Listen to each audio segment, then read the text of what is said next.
and I mean the latest guy in 𝑇𝐴𝐿𝐾𝐼𝑁𝐺 that they bought from Stellenbosch cost them quite some money. So it's not as if the budget is not there. I think the budget is there, and I think there's still a certain level of quality, and history will tell you that the fact that Sundowns have bought players now and they're running away with everything, I mean, it's not supported by history, because they bought lots of players during this time that you're talking about, when Sally Trotton was there, Rabi Moripe, like Kimolete, William Zonti, Iwi Campbell, all of those guys, and Kaizer Chiefs still match them.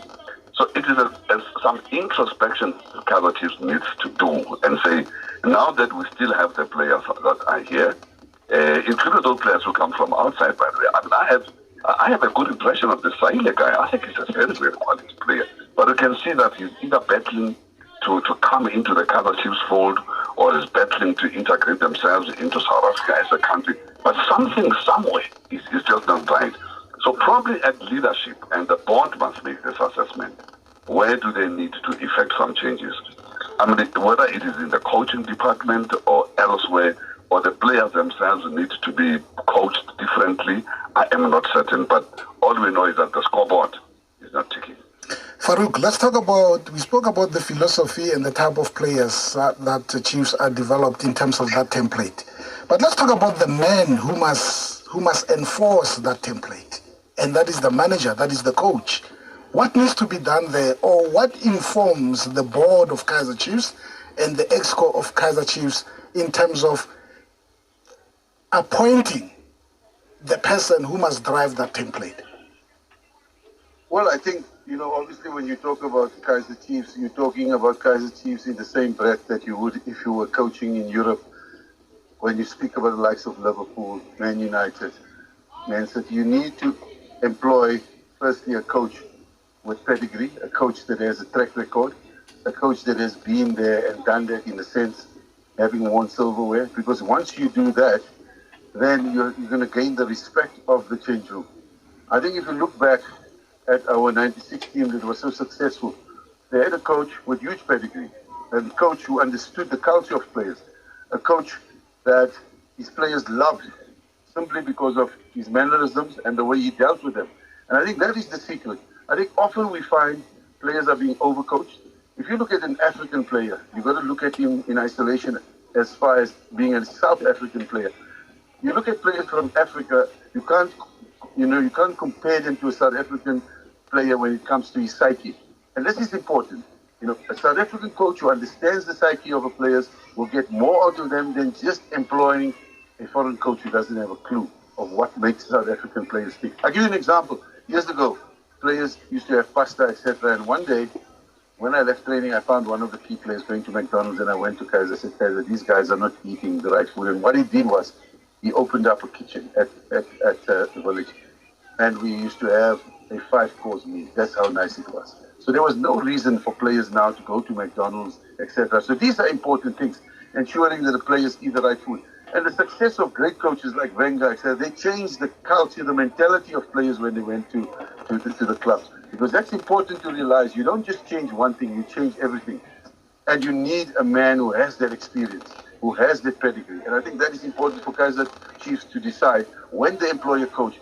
Don't just employ a coach coming from outside with a big CV, but he doesn't understand what makes our players tick. Okay, before we go to Jeff in Pimville and Lefoko in Jobetina, Dr. Romatisele, the issue of diet, issues of physical fitness and so on, because I recall, who's this guy? Alberto Barrera. The Bafana coach, Carlos Alberto Barrera. Yes, during the World Cup. Mulifoli Fund, as president of SAFA at the time, he convened an extraordinary meeting of the PSL and SAFA executive to get a technical report from Alberto Barrera. And I was privileged to be in that particular meeting. One point that he raised, it's about the number of league matches that are played in the country. And he says players don't get enough time to recover even when they're injured, or even, no, the first thing was that the physical condition of our players is not up to scratch. So that was the first thing. And he says, I attribute it to the fact that there are too many matches and, less rest, and not also less opportunity for physical coaches, to strengthen the players and so on and so forth. And, I said, okay, but you look at some of the players in Man City, they're playing so much and so on. I just want your comment on that, looking at the diet and the physical aspects of our players. We can also focus on Chiefs, but just broadly, based on what Parera once said. But I'm talking 2009, 2010, some time back, yeah. Murio, as a country in South Africa, we are blessed with a lot of scientific excellence and research that is done by academics in sports science in this country. You have the Sports Science Institute in Cape Town, of which I'm a board member. You have the one in Stellenbosch, you have another in Pretoria, and a few others, smaller ones spread throughout the country. And I still feel that as footballers, we are not utilizing the amount of research and information that academics in this country possess. For instance, it is my view that a team like Kaizer Chiefs at the beginning of the season should have a scientific assessment of each and every player as an individual, from the fitness point of view, from the nutrition point of view, from the previous injury point of view, and all the attributes that need to be developed for a player to enhance the skills that they have. And then you have a general view of the whole team as well. And after that, you give the coaches a scientific program that says to improve the level of fitness or this aspect of fitness or performance requirements, this is what you need to do over this period in a scientific way. And then you individualize the players also, because players also have their own weaknesses that are as a result of poor nutrition, that as a result of previous injuries, as a result of the level at which they apply themselves at training and all of that. And if you combine all of that with the tactics and other matters football, you get a different result altogether. And we did it with Bafana, and I'm talking from experience. And I know that there are some teams that attempt to do this even in this country. But big teams in Germany, and that's why the German teams, you find them that they never lack in fitness, they never lack in rehabilitation of their players, because the Germans have put in a lot of science in everything that they do. Similarly, the Italians. And other countries are catching up as well. Now, we have that here in South Africa, an abundance of that, by the way. So much so that some teams come from outside this country to come and utilize those facilities. So it's very important, nutrition, fitness, and development and conditioning of the players. And the matter of how coaches should scientifically understand how to load the players physically and mentally. And we often forget that. When we get to the stage of the competition, I don't expect Sundowns to be training as hard now as they did at the beginning of the season, because they are playing a lot of games. They are having a lot of injuries at this point, overuse injuries, I might add, and some of them are what we call external injuries, where they get tackled and they twist their ankles and all of that. But the way you manage players in the second half of the season is different to the first half of the season, because now you are dealing with a lot of things that you scientifically have to be assisted in managing. So we have all of that in this country. There's no reason why we shouldn't be applying these things. All right, let me go to Jeff in Pimville. Your question, comment, Jeff? Morning, Maria. Morning to your guest. And I just have a question to Farouk, which will be based strictly on Farouk. Talking about Chiefs, the problem with Chiefs that I've recognized is that they have a problem in terms of the management. Even on the other side of the other Soweto team, I think it's the interference when it comes to the management in terms of recruiting players. At Sundowns, I believe that it's the coach who recruits players. I don't believe a coach at Pirates and Kaizer Chiefs are the ones who are recruiting players. So I see Sundowns having an edge because of it's the coaches who are recruiting the players, unlike at Pirates. If you see the consistency at Pirates, because of you have players who are supposed to be playing for Pirates, but when you get that the season starts, there are about 8 players which have been let go. There are about 11 which are coming in. So there's no consistency. And just the last one, Rio, I just wanted to ask Coach Farouk Khan, who actually brought Masangai to Pirates, and why we are seeing a player like Masangai at 25 popping up in South African football so late. Okay, thank you very much there. Lefoko Jobetina? Remoyo, ke rata go ke tlhompa baanedi ba ona leng bot. For the sake of Farouk, let me try to score. They both saying that Kaizer Chiefs has quality players, and I respectfully disagree 100%. Kaizer Chiefs has 0 quality players, and it's easy to because if you look at Chiefs and Sundowns, you usually say which player go Chiefs can go into the starting lineup of Sundowns, and the answer is 0. If you can even say to them, just name one, the answer is 0. But if you have to flip it the other way around, all the Sundowns players will walk into the Chiefs team. So that's how you then balance. That's why I disagree vehemently when they say there's a quality.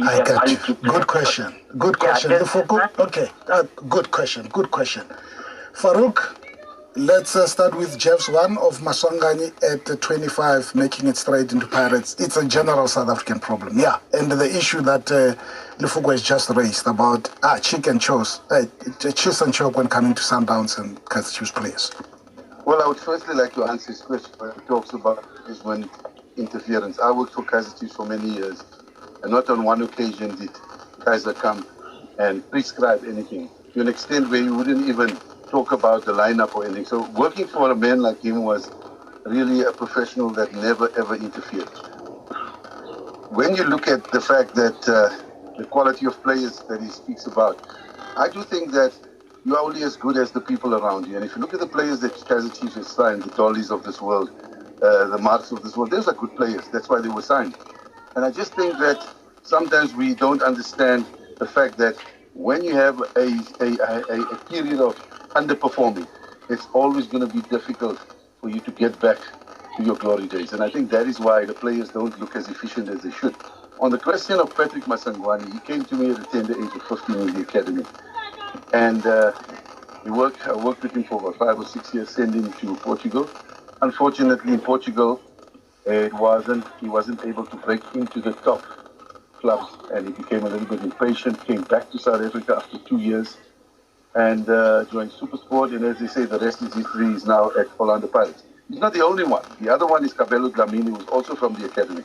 Now, the academy has produced several good players, the likes of, you would say, Sibandi at Stellenbosch, the likes of Sibandi, as well as Juninho Palace. There's a number of them. Yeah. And the thing is, we haven't changed the fact that these are South African players with huge amounts of talent and skill, and therefore we have to train them accordingly. Yeah. Sometimes we overtrain these boys. We train the skill out of them. That's a problem in this country.